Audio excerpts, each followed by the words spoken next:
الحمد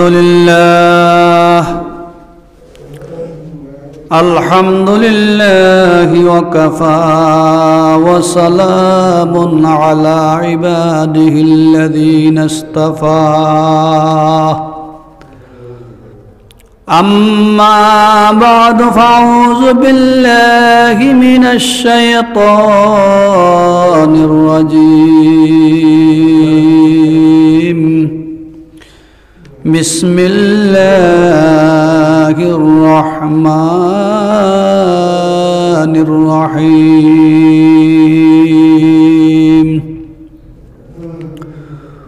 والعصر إن الإنسان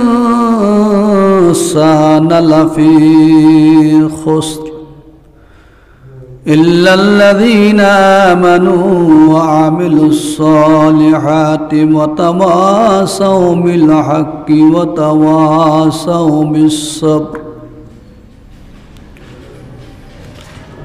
وقال رسول الله صلى الله عليه وسلم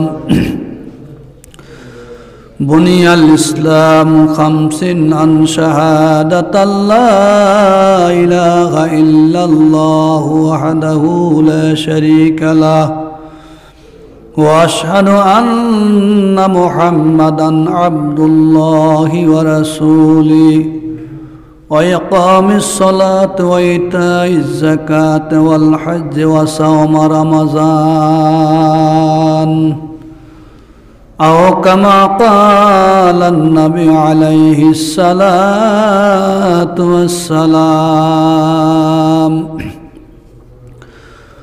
اللهم صل على محمد وعلى آل محمد كما صليت على إبراهيم وعلى آل إبراهيم إنك حميد مجيد সম্মানিত মুআজ্জাজ মুহতারাম সদর জলাস মুরব্বী নিজাম আসসালামু আলাইকুম ওয়া রাহমাতুল্লাহি ওয়া বারাকাতুহু। সর্বত মহান রব্বুল আলামিনের পবিত্র দরবারে হাজার লাখ শুকরিয়া জ্ঞাপন করছি যে আল্লাহ রব্বুল আলামিন আমাদেরকে দুনিয়ার সকল ঝামেলা মুক্ত করে সকল প্রকারের কর্মব্যস্ততা পরিহার করে মহান রব্বুল আলামিনের দরবারে আসার তৌফিক দান করেছেন। এই জন্য আমরা প্রভুর দরবারে কালিমার শুকরিয়া জ্ঞাপন করে আলহামদুলিল্লাহ।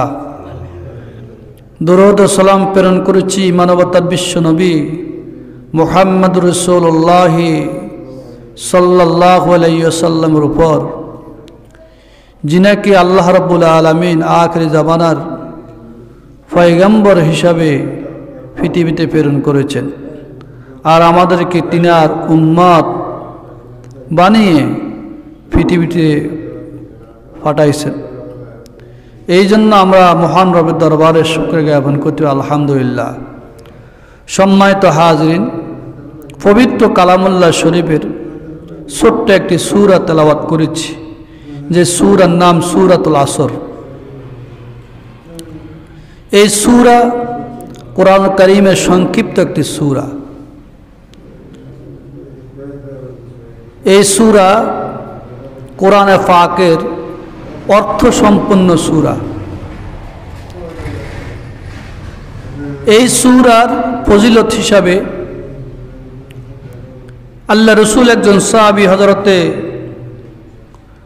ওবাদুল্লাহ ইবনে হিশাম রাদিয়াল্লাহু আনহুতে বর্ণিত, তিনি বলেন, বিশ্বনবী জনাব মুহাম্মদুর রাসূলুল্লাহ সাল্লাল্লাহু আলাইহি ওয়াসাল্লামের সাহাবীদের মধ্য থেকে দুইজন সাহাবী ছিলেন, এরা সূরাতুল আসর একে অপরকে শুনান ব্যতীত বিচ্ছিন্ন হতেন না।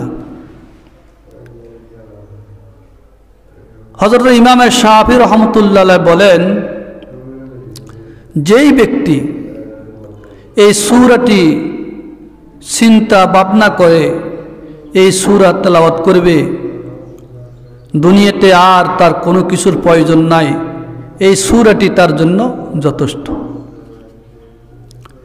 সম্মানিত হাজিরিন, অন্য রাওয়ায়াতে আছে, হযরত ইমাম শাফিঈ রাহমাতুল্লাহ আলাইহি বলেন, যেই ব্যক্তি সূরাতুল আসর বুঝে শুনে পাঠ করবেন, দুনিয়া আখিরাতে এটাই তার জন্য সবচেয়ে বড় সফলতা, সবচেয়ে বড় কল্যাণ। দুনিয়া আখিরাতে ইহকালে এবং পরকালে কল্যাণ ব্যতীত আর কিছু নাই। সম্মানিত হাজিরিন, এই সূরার মধ্যে আল্লাহ রাব্বুল আলামিন 7টি বিষয় আলোচনা করেছেন। ওয়াল আসর, আল্লাহ রাব্বুল আলামিন জমানার কসম খায়ে বলেন, যুগের কসম খায়ে বলেন, ইন্নাল ইনসানা লাফি খুসর, সকল মানুষ ক্ষতিগ্রস্তশীল, ক্ষতিগ্রস্তের ভিতরে নিমজ্জিত। ইল্লাল্লাযীনা আমানু, যারা ঈমান এনেছে, ওয়া আমিলুস সালিহাত, সৎকর্ম করে, ওয়া তাওয়াসাউ বিল হক, মানুষকে সত্যের উপদেশ দেয়, ওয়া তাওয়াসাউ বিস সবর, ধৈর্যের উপদেশ দেয়, ধৈর্যের কথা বলে, এই 4 শ্রেণীর লোক ব্যতীত সকল মানুষ ক্ষতিগ্রস্তশীল। তবে পৃথিবীতে সকল মানুষ ক্ষতিগ্রস্ত অন্তর্ভুক্ত। আল্লাহ রাব্বুল আলামিন এই 4টা বিষয়কে পৃথক করে বলেছেন, 4 বিষয় ব্যতীত যারা 4টা জিনিসকে মানবে, 4 জিনিসের উপর আমল করবে, এই 4 বিষয়, 4টি জিনিস যেই মুসলমানের ভিতর থাকবে, সেই কি নয়, ক্ষতিগ্রস্তশীল নয়। ইল্লাল্লাযীনা আমানু ওয়া আমিলুস সালিহাত ওয়া তাওয়াসাউ বিল হাক্কি ওয়া তাওয়াসাউ বিস সবর। এই সূরা অবশ্যই আমাদেরকে এই সূরার উপর আমল করতে হবে। এই সূরার মধ্যে যে আল্লাহ রাব্বুল আলামিন সরল ঈমানের কথা বলছেন, আমল ও সওয়ালের কথা বলছেন। এই সূরা নাজিল হওয়ার কারণ, এই সূরার মধ্যে ইঙ্গিত করা হয়েছে জাহেল যুগের প্রতি, যে যুগে আল্লাহর রহমতের চর্চা পৃথিবীতে কোনো জায়গা ছিল না, মানুষে বাধ্যত বন্ধন ছিল না, অন্যায় অপরাধ, জুলুম নির্যাতন, নিপীড়ন, রাহাজানি, হানাহানি, কারাকারি সমগ্র দেশ জুড়ে, সমস্ত রাষ্ট্র জুড়ে এটাই ছিল, এবং তাদের অবক্ষয়। আল্লাহ রাব্বুল আলামিন কোরআনুল কারীমের মধ্যে এই সূরাকে সেই যুগের দিকে ইঙ্গিত করে আল্লাহ রাব্বুল আলামিন অবতীর্ণ করেছেন। এই জন্য এই সূরার গুরুত্ব সহকারে আমাদেরকে বুঝতে হবে, এই সূরা আমাদেরকে তেলাওয়াত করতে হবে, এই সূরার উপর আমল করতে হবে। যে সময় আরব সমাজ, আরবের মধ্যে ব্যভিচার, খুন খারাপি বেশি ছিল, এই জন্য আল্লাহ রাব্বুল আলামিন এই সূরাটি অবতীর্ণ করেছেন।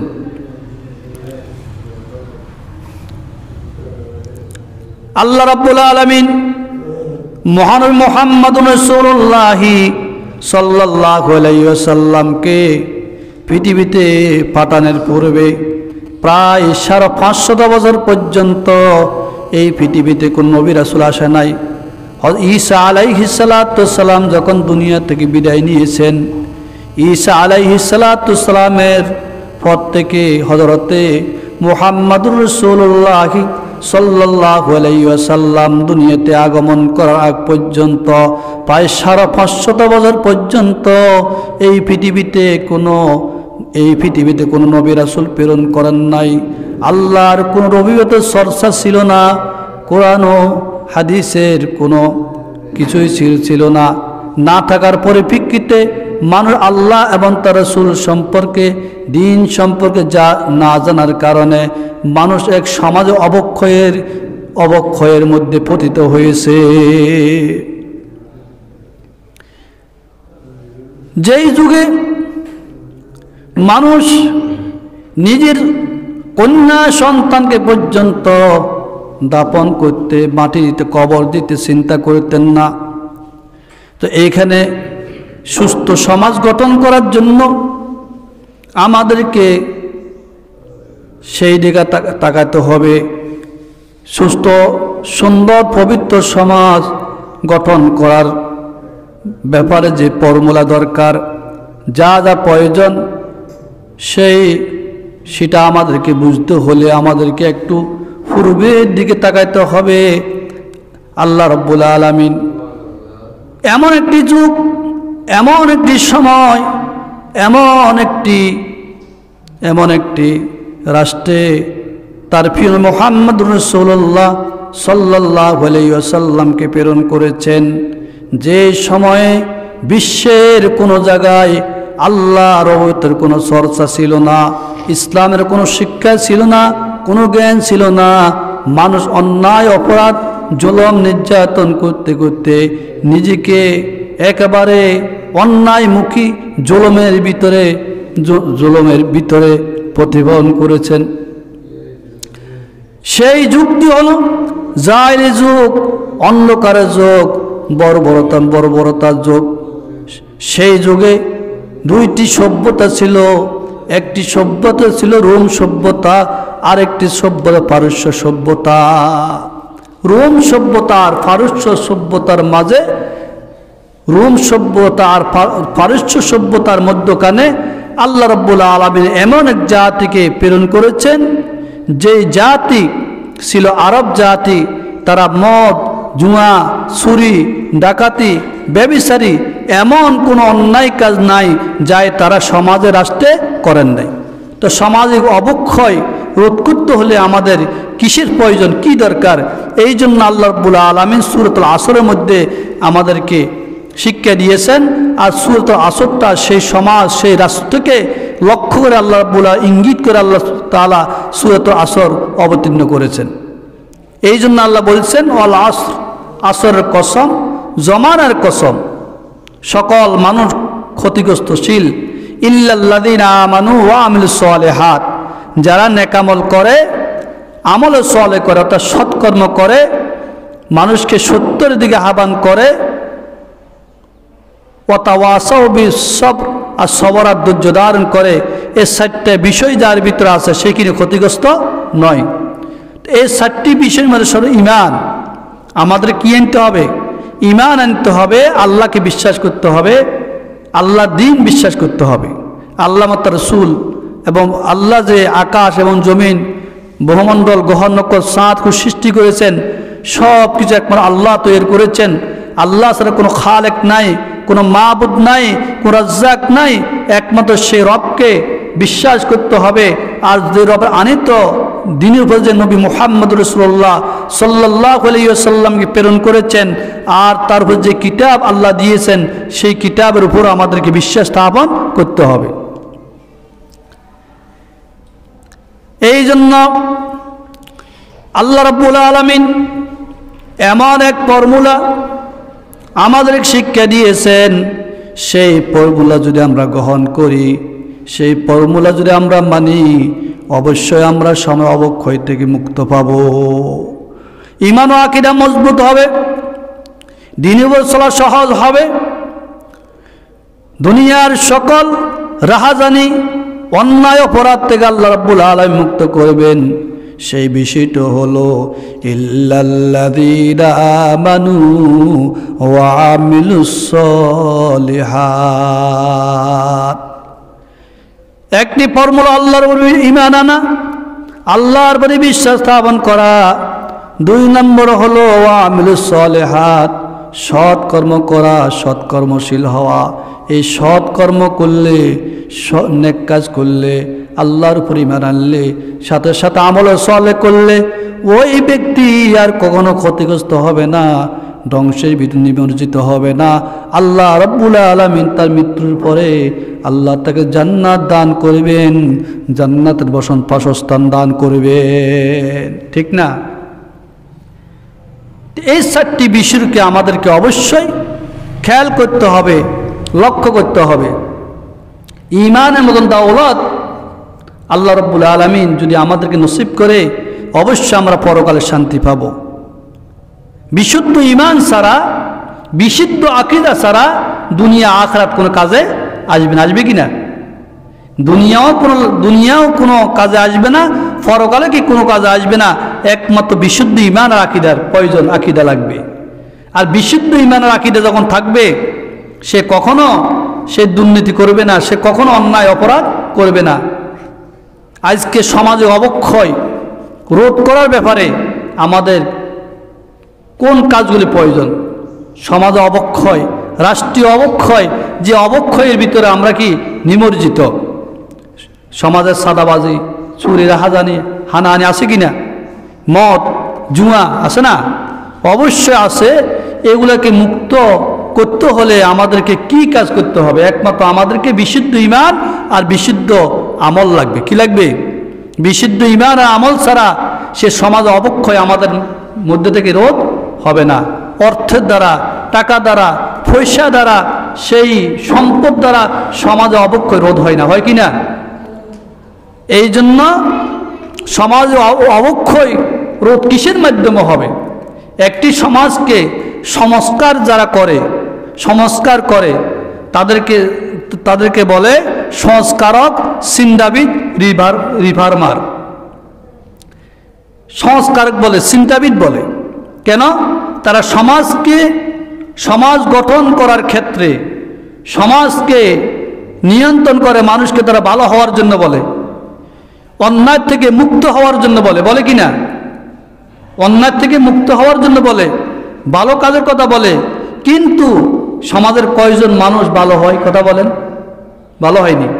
সমাজের একজন নেতা, একজন হানসাত বা সমাজের কোন ব্যক্তিবর্গ, মান্যগণ্য লোক, এরাও তো অবক্ষয়ের ভিতরে নিমজ্জিত, নাই? একজন সামাজিক নেতা যদি অন্যায় করে, তো তার সমাজের লোকেরা কি অন্যায় করবে না? করবে কি না? অবশ্যই করবে। তো এই জন্য সমাজের অবক্ষয় রোধ হতে হলে আমাদেরকে ঈমান আর আমল লাগবে। ঈমান লাগবে, বিশুদ্ধ ঈমান লাগবে, আর নেক আমল লাগবে, সৎকর্ম লাগবে। সৎকর্ম ছাড়া কখনো সমাজকে বিশুদ্ধ করা যাবে না, সমাজে অবক্ষয় রোধ হবে না। সমাজ অবক্ষয় রোধ হতে হলে আমাদেরকে সঠিক জ্ঞান অধিকারী হতে হবে, ইসলাম এবং দ্বীন এবং কোরআন মানতে হবে। মানতে হবে কিনা? যদি সমাজের অবক্ষয় রোধ হতো অর্থের দ্বারা, সম্পদের দ্বারা, টাকার দ্বারা, তাহলে আজকে আমাদের এই রাষ্ট্র, আমাদের ইউনিয়ন, আমাদের সমাজ কেন অভাব থেকে মুক্ত হওয়ার পরও অবক্ষয় রোধ হয় না? সমাজ দুর্নীতিমুক্ত সমাজ গঠা যায় না, দুর্নীতিমুক্ত রাষ্ট্র তৈরি করা যায় না। কেন অশান্তি, কেন রাহাজানি, কেন কাড়াকাড়ি, কেন মারামারি? অর্থের অভাব নাই, টাকার অভাব নাই, সম্পদের অভাব নাই, ক্ষমতার অভাব না আছে কি না? ক্ষমতার অভাব নাই, ক্ষমতার অভাব নাই, সম্পদের অভাব নাই, কিন্তু শিক্ষার অভাব নাই। কিন্তু প্রয়োজন, অভাব হলো নৈতিকতার। কিসের অভাব? নৈতিকতার অভাব। আমাদের ভিতরে নৈতিকতা নাই, সততা নাই। কেন সততা নাই? কেন নৈতিকতা নাই? নৈতিকতা হীন আমরা কেন? এই জন্য একমাত্র আল্লাহ রাব্বুল আলামিনের সেই উপদেশ না মানার কারণে, আল্লাহর হুকুম না মানার কারণে। এই জন্য মানে ঈমানের সাথে সাথে সৎকর্ম। কি কর্ম? সৎকর্ম। সৎকর্ম আমাদেরকে অবশ্যই করতে হবে, নেক আমল করতে হবে, আল্লাহর নির্দেশিত পথে অবশ্যই চলতে হবে কোরআনের আইন কানুন মেনে এবং চলতে হবে। আল্লাহ রসুলের সাহাবী, আল্লাহ রসুলের একজন সাহাবী উবাইদুল্লাহ ইবনে হিশাম রাদিয়াল্লাহু আনহু বলেন, যেই ব্যক্তি সূরাতুল আসরকে পরিপূর্ণভাবে তেলাওয়াত করবে, পুরো আসরের উপরে আমল করবে, তার জন্য দুনিয়া আখিরাত যথেষ্ট। দুনিয়া আখিরাত অবশ্যই সেই মুক্তি পাবে। মুক্তি পাওয়ার জন্য আমাদেরকে সেই অন্যায় থেকে রক্ষা অবশ্য পাইতে হবে। এই জন্য যে ঈমান আর আমল, এই দুইটা জিনিস আমাদের সবচেয়ে বেশি প্রয়োজন। আমলের ব্যাপারে নেক আমল করব, আমরা তো সৎ আমল করি না। নেক আমলের ভিতরে আমার ব্যক্তিগত জীবনে, সামাজিক জীবনে, পারিবারিক জীবনে, রাষ্ট্রীয় জীবনে যতগুলি মানে সৎ কাজ দরকার, সবগুলো যদি আমি না করি তাহলে আমি তো অবশ্যই অবক্ষয় মুক্ত হব না। হবে কি না? হব না। সেইখানে যেই আল্লাহ রাসূলের একজন সাহাবিনী হযরতে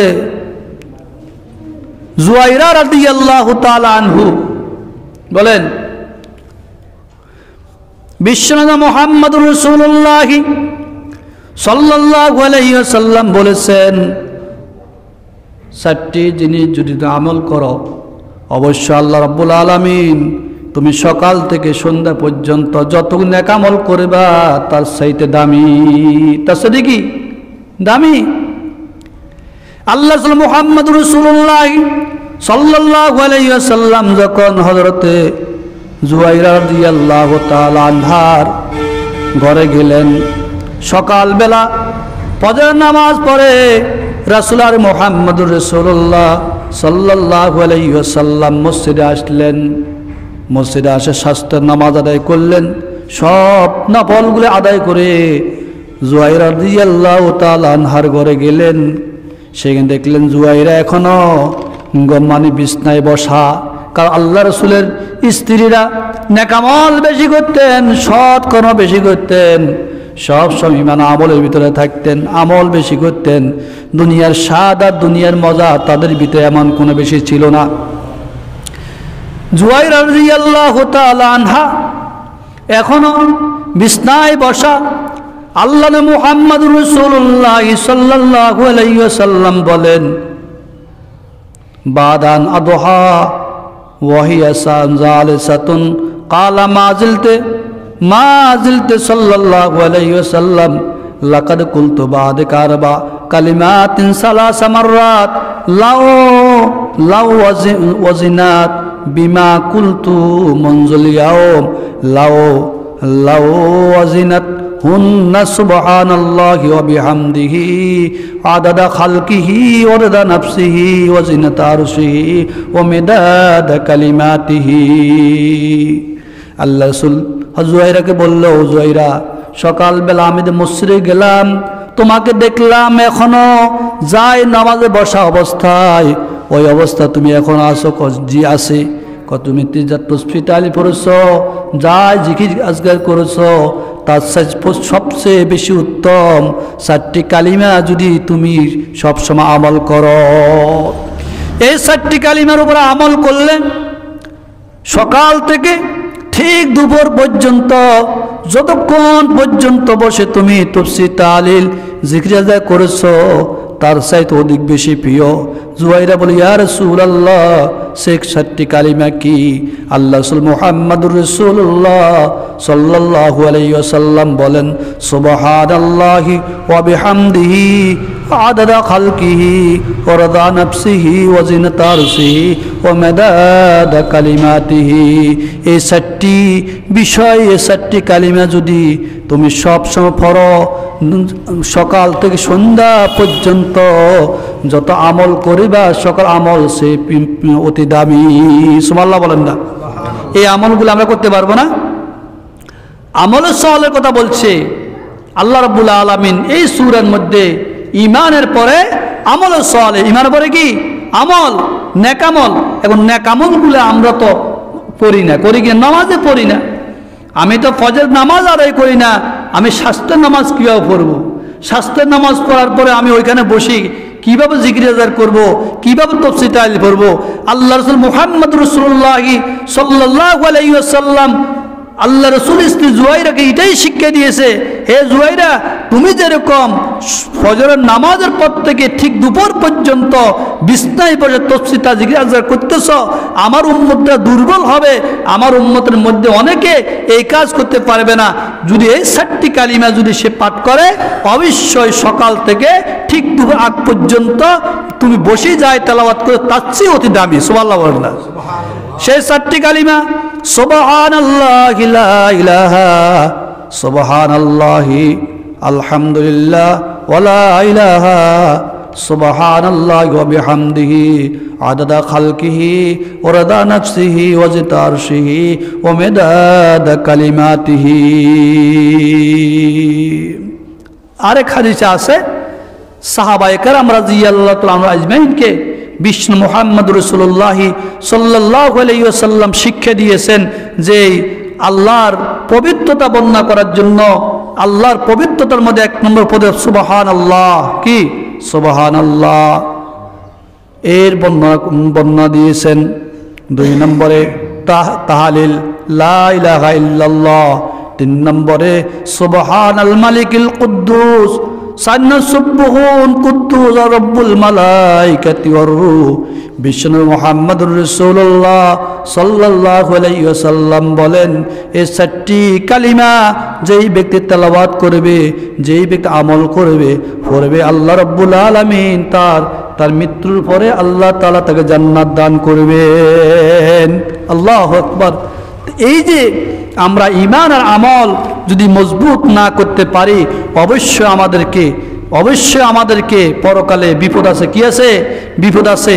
যেই দুনিয়ার জন্য আমরা দুনিয়ার ফর্মুলাগুলো আদায় করার জন্য আমরা ব্যতিব্যস্ত, আল্লাহ যে ফর্মুলাগুলো আমাদেরকে দিয়েছেন ওই ফর্মুলাগুলো আমরা মানতে রাজি না। যেগুলো দুনিয়া তো শান্তি, পরকালও শান্তি, কিন্তু আমরা শুধু দুনিয়ামুখী এবং দুনিয়া নিয়ে আমরা ব্যতিব্যস্ত কি না?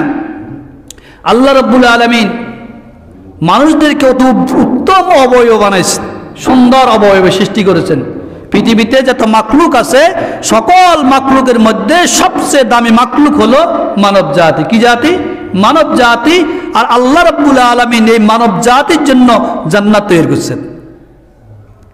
2 জাতি জান্নাতে যাবে, জিন আর ইনসান, দোনো জাতি যদি আল্লাহর কাজ করতে পারে। কিন্তু সকল জাতির মধ্যে সবচেয়ে দামি হলো মানব জাতি, ইনসান জাতি। আল্লাহ রাব্বুল আলামিন ইনসান জাতিকে অতি সুন্দর অবয়ব আল্লাহ বানাইছেন। সূরা 3 এর মধ্যে আল্লাহ বলছেন, লাকাদ খালাকনাল ইনসানা ফি আহসানি তাকওয়িম। অবশ্যই আমি তোমাদেরকে সৃষ্টি করেছি উত্তম অবয়বে। লাকাদ অবশ্যই, খালাকনাল ইনসানা আমি ইনসান জাতিকে তৈরি করেছি, ফি আহসানি তাকওয়িম সুন্দর অবয়বে, সুন্দর গঠনে। কে বলছেন? আল্লাহ বলছেন। কোরআনুল কারীমের মধ্যে এত সুন্দর ভাষা আল্লাহ বলছেন, আমি ইনসান জাতিকে, এই মানব জাতিকে অতি সুন্দর অবয়বে, সুন্দর আকৃতি আমি আল্লাহ তৈরি করেছি। পৃথিবীর এমন কোন মাখলুককে আমি আল্লাহ এত সুন্দর আকৃতি তৈরি করি নাই। বুঝছেন কিনা? এত সুন্দর আকৃতি আমি কাউকে তৈরি করি নাই। তার কাঠামোর দিক দিয়ে, সৌন্দর্যের দিক দিয়ে, অঙ্গ প্রত্যঙ্গের দিক দিয়ে বানাই নাই। আল্লাহ আপনাকে 2টা হাত দিয়েছে, যদি একটা হাত দিতেন কি করতেন বলেন? আল্লাহ আপনাকে 2টা চোখ দিয়েছেন, 2টা চোখে একটা চোখ দিলে সুন্দর লাগতো? কথা বলেন না, লাগতো? আল্লাহ 2টা কান দিয়েছেন, কর্ণ, 2টা কর্ণের মধ্যে একটা কর্ণ যদি আল্লাহ দিতেন আর একটা কর্ণ না দিতেন সুন্দর লাগতো? আল্লাহ 2টা পা দিয়েছেন, এই 2টা পাও দিয়ে আমি যে হাঁটি এত সুন্দরভাবে, কত দূর থেকে দূর চলে যায়। এই 2টা পাও মধ্যে একটা পাও থেকে আমি হাঁটতে পারতাম কিনা? কথা বলেন, পারতাম না। আর এত সুন্দর লাগতো কিনা? সুন্দর লাগতো না? হাঁটারও কি ব্যবস্থা হতো না, সুন্দরও লাগতো না। কিন্তু আল্লাহ বলে যে আমি লাকাদ খালাকনাল ইনসানা ফি আহসানি তাকওয়িম, আমি অবশ্যই অবশ্যই ইনসান জাতিকে তৈরি করে সুন্দর অবয়বে এবং সুন্দর গঠনে। তো গঠনের দিক দিয়ে, সৌন্দর্যের দিক দিয়ে, অঙ্গ প্রত্যঙ্গের দিক দিয়ে আল্লাহ রাব্বুল আলামিন আমাদেরকে অতি দামিভাবে আল্লাহ তৈরি করেছেন। কেন? একমাত্র আল্লাহর গোলামি করার জন্য। কি করার জন্য? আমরা কি আল্লাহর গোলামি করি? মসজিদে ঢুকলে 2 রাকাত নামাজ পড়তে আমাদের কত কষ্ট, জুমা পর্যন্ত শেষ পর্যন্ত বসে থাকতে কি কষ্ট, কিভাবে আমি চলে যাব, অতি দ্রুত নামাজ শেষ করি, শুধু আমি এই চিন্তা ফিকিরে থাকি। কিন্তু আমি বুঝি না এই যে মসজিদ জান্নাতের বাগান, আমি যতক্ষণ পর্যন্ত এই মসজিদে বসে থাকবো ততক্ষণ পর্যন্ত ফেরেশতারা আমার আমল নামাতে শুধু নেক লিখতে থাকবে। সুবহানাল্লাহ বলেন না? শুধু কি লিখবে? নেক লিখবে। আর মসজিদে কিছু যদি বাইর হয়ে যায় শুধু গুনাহ হতে পারে, চোখের গুনাহ, হাতের গুনাহ, পায়ের গুনাহ হতে পারে না? পারে কি না? এই জন্য আল্লাহ বলতেছে আমি অতি সুন্দর অবয়বে আল্লাহ আমি আমার এই ইনসান জাতিকে আমি তৈরি করি। এই জন্য আল্লাহ যুগের কসম খায়ে, জমানার কসম খায়ে বলছেন আল্লাহ পাক সমস্ত মানুষ ক্ষতিগ্রস্ত ছিল যারা আমল করে না। কি করে না? আমল করে। আল্লাহ যত সুন্দর অবয়বে সৃষ্টি করেছেন, যত সুন্দর করে বানালেন, অঙ্গ প্রত্যঙ্গের দিক দিয়ে, আদর্শের দিক দিয়ে, মানে গঠনের দিক দিয়ে যত সুন্দর করে বানালেন এই জাতিকে, এই মানব জাতিকে। বানানোর পর আল্লাহ জান্নাতি বলছে, আর এত সুন্দর করে বানানোর পরে যদি বান্দা আল্লাহর হুকুম আদায় না করে, আল্লাহর নির্দেশ পালন না করে, তখন অবস্থা কি হবে বলেন তো দেখি? আল্লাহু আকবার। সেটাও আল্লাহ বলছেন কিনা? সুম্মা রাদাদনাহু আসফালা সাফিলিন। আল্লাহ রাব্বুল আলামিন বলে এত সুন্দর অবয়বে, সুন্দর আকৃতি আমি তৈরি করেছি তাকে, গঠনের দিক দিয়ে, তার চলন বলের দিক দিয়ে, অঙ্গ প্রত্যঙ্গের দিক দিয়ে এত সুন্দর করে আমি আল্লাহ মানুষকে তৈরি করেছি। কিন্তু আল্লাহ বলতেছেন সুম্মা রাদাদনাহু আসফালা সাফিলিন, আমি তাদেরকে নিচ থেকে নিচে ফিরাই দিব। যত দামি তত কি অদামি, এরপরে ঘোষণা করে একবার নিচ থেকে নিচে, অর্থ কি জাহান্নামে পৌঁছাই দিব। ভাই দোস্ত বুজুর্গ, ডাল অতি ভালো জিনিস, ভালো জিনিস। ডাল সাধারণ জিনিস, সাধারণ জিনিস কিনা কথা বলেন? ডাল সাধারণ জিনিস না? ডাল তো সবাই খায়, আমভাবে ধনী গরিব তাওয়াঙ্গার সবাই তো ডাল খায় কিনা? আর ডাল আমাদের প্রত্যেকের ঘরের মধ্যে একটা নিয়মিত খাদ্য কিনা? নিয়মিত খাদ্য। কিন্তু ডাল আমরা সবাই খাই, কিন্তু সকালবেলা যদি ডাল নষ্ট হয়ে যায়, ওই ডাল দিয়ে কমপক্ষে 4টা পান্তা ভাত খাওয়া যায় কিনা? কথা বলেন দেখা। আগে আমাদের এলাকাত, আমাদের সমাজের লোকেরা যারা কাজ করবে ডাল দিয়ে ভাত খাই নাই, শুধু ডাল দিয়ে খাই নাই, ডালের আলু ভর্তা এখনও খাই, ডালের আলু ভর্তা। তো ডাল সাধারণ জিনিস, এত ভালো জিনিস না। যারা মেহমান এই উন্নত মানে, ওই মেহমানদেরকে অনেক সময় ডাল দেওয়া না, দিলে মান সম্মানের ব্যাপার সেবার নাকি, দিল উদ্ভিদ সাধারণভাবে দেয়। তো ডাল সাধারণভাবে আমরা খাই। তো ডাল সকালবেলার জন্য নাস্তা হয়, ওই ডাল দিয়ে 4টা পান্তা ভাত খাওয়া যায় সকালবেলা। কিন্তু একটু বলেন চাইটা কি, ফলাও কুরমা বিরিয়ানি এত দামি, এত সুস্বাদু, ফলাও কুরমা বিরিয়ানি নষ্ট হলে খাওয়া যায়? খাওয়া যায়? কেন যায় না? এটা দামি জিনিস, এত দামি জিনিস। মন্ত্রী, ডিসি, এসপি যারা আসে, যা ভিআইপি মেহমান, তাদেরকে আমরা ফলাও কুরমা বিরিয়ানি, উন্নত মানের ফলাও দিয়ে খানা খাওয়াই, উন্নত মানের বিরিয়ানি খাওয়াই কিনা? কিন্তু বিরিয়ানি এত ভালো জিনিস, এত দামি জিনিস, কিন্তু নষ্ট হলে কেন খাওয়া যায় না বলেন? তো যত দামি তত অদামি। আল্লাহ রাব্বুল আলামিন মানুষকে যত দামি করে বানাইছেন, তার শাস্তি তত কি বেশি। এই জন্য মানুষ যত দামি আবার তত অদামি। মানুষ যদি আল্লাহর হুকুম মানতে পারে, নেক আমল করতে পারে, সমাজকে রাষ্ট্রকে শান্তির সহিত চালাইতে পারে, সুন্দর বৈধভাবে পরিচালনা করতে পারে, আল্লাহ রাব্বুল আলামিন অবশ্যই তার জন্য জান্নাতের ব্যবস্থা করবে কিনা? তাহলে এই জন্য আল্লাহ বলেন, যদি তুমি অদামি হও তাহলে আমি তোমাদেরকে নামাজ কালাম না পড়লে, আমার নির্দেশ পালন না করলে, আমার হুকুম না পড়লে, মদ জুয়া ব্যভিচার না চললে আমি আল্লাহ তোমাকে জাহান্নামে পৌঁছাই দিব। কিন্তু একবার নিচ থেকে নিচে আমি আল্লাহ তোমাকে নামিয়ে দিব কিনা? প্রত্যেকটি মানুষের হিসাব নিকাশ হবে কিনা? কথা বলেন। হিসাব নিকাশ হবে কিয়ামতের দিন। হিসাব নিকাশের পরে আল্লাহ রাব্বুল আলামিন আপনার বিবেকের বিচার করবে, অঙ্গ প্রত্যঙ্গের বিচার করবে, আপনার অঙ্গ প্রত্যঙ্গের সাক্ষী দিবে, নেবে কিনা? দুনিয়াতে বন্দা কি করেছ আমাকে আজকে হিসাব দিতে হবে। বন্দা জাহান্নামের ভয়ে সেই দিন হিসাব দিতে পারবে না, ভয়ে হিসাব দিবে না। আল্লাহ রাব্বুল আলামিন কোরআন কারীমে বলেন, কিয়ামতের দিন আল্লাহ বলেন, ইয়াউমা তাশহাদু আলাইহিম আলসিনাতুহুম ওয়া আইদিহিম। আল্লাহ রাব্বুল আলামিন বলেন, কাল কিয়ামতের ময়দানে তোমাদের উপরে তোমাদের হাত পাও সাক্ষী দিবে, তোমাদের হাত, তোমাদের জবান সাক্ষী দিবে আল্লাহর দরবারে, দিবে কিনা? তাশহাদু আলাইহিম আলসিনাতুহুম ওয়া আইদিহিম। সেই দিন তোমার এই জবান এবং তোমার হাতগুলি তোমার বিরুদ্ধে সাক্ষী দিবে, সেই দিন তুমি কি অন্যায় অপরাধ করেছিলা। অন্যায় আল্লাহ বলেন, ওয়ায়াউমা ইয়াহশুরু আদাউল্লাহি ইলান নার। আল্লাহ রাব্বুল আলামিন কিয়ামতের দিন আল্লাহর দুশমনদেরকে আল্লাহ রাব্বুল আলামিন মানে জাহান্নামের কাছে মানে একত্রিত করবে। কি করবেন? জাহান্নামে একত্রিত করবে, জাহান্নামের দিকে। সেইখানে একত্রিত করে আল্লাহ জাহান্নামে দিবেন। এই আয়াতের মাথাতে ঘটনা দেখেন, সেই দিন কিয়ামতের দিন যখন মানুষের হিসাব নিকাশের পরে যখন জাহান্নামের দিকে প্রেরণ করবেন, তখন একজন জাহান্নামীকে সেই ফুলসারের ফেরেশতারা প্রশ্ন করবে, যাও তুমি ফুলসার পার হও। সে যখন ফুলসারে পার হবে, ফুলসারে পার হতে পারবে না, এই দিক ঢুলবে, এই দিক হেলবে, শুধু খেলাধুলা করবে। যেরকম বাবা সন্তানকে পীড়ার পরে সন্তান এই দিক কাটতে হয়, আবার ওই দিক কাটতে হয় কিনা, এভাবে ওই জাহান্নামী